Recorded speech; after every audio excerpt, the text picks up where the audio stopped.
నమస్తే, JM6 టీవీకి స్వాగతం. ఈరోజు ముఖ్యాంశాలు. జగిత్యాల జిల్లాలో ఈరోజు గౌడ సంఘం ఆధ్వర్యంలో ఏర్పాటు చేసిన కార్యక్రమంలో డాక్టర్ ప్రసన్న హరికృష్ణ గౌడ సంఘ విద్యార్థులకు ఉత్తమ పురస్కారం అవార్డులను అందజేశారు. ఈ సందర్భంగా ఆయన మాట్లాడుతూ, ఒక ప్రణాళికాబద్ధంగా సమయాన్ని ఉపయోగించుకుని ముందుకెళ్తే విద్యార్థులు అనుకున్నది సాధించవచ్చు అని, తల్లిదండ్రులను మంచి పేరు తేవచ్చు అని విద్యార్థులకు సూచనలు ఇచ్చారు.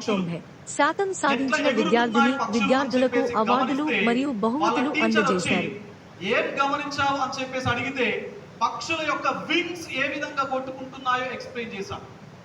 మరి అలాంటి మెషిన్ మనం ఎందుకు తయారు చేయొద్దు, అలాంటి రాకెట్ లేదా మిసైల్ ఎందుకు తయారు చేయొద్దు అని చెప్పేసి తన వ్యూని ఎప్పుడైతే ఆ టీచర్కి చెప్పడం జరిగిందో, టీచర్ ఒక సజెషన్ ఇచ్చాడు. ఏమని?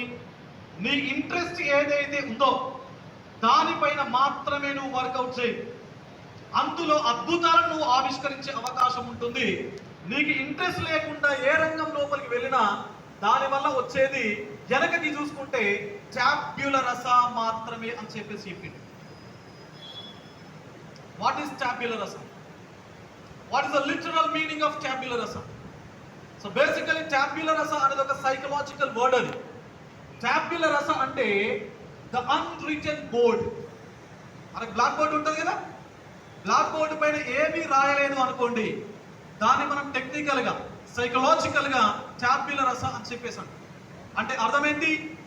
మీరు జీవితంలో ముందుకు పోతా ఉన్నప్పుడు, మీకు నచ్చని పనులు చేయాల్సినటువంటి పరిస్థితికి వచ్చినప్పుడు, నచ్చని చదువు చదవాల్సినటువంటి పరిస్థితికి వచ్చినప్పుడు, మీకు ఎట్టి పరిస్థితుల లోపల ప్రాపర్ అవుట్పుట్ అనేది 80% రాదు.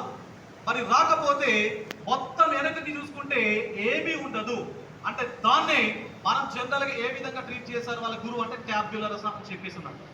కాబట్టి మీరు ఇంట్రెస్ట్ ఏదైతే ఉందో, మీకు ప్యాషన్ ఏదైతే ఉందో, దాని లోపల మీరు తప్పనిసరిగా ముందుకు వెళ్ళండి. You will fly the colours, you will create the miracles in the future.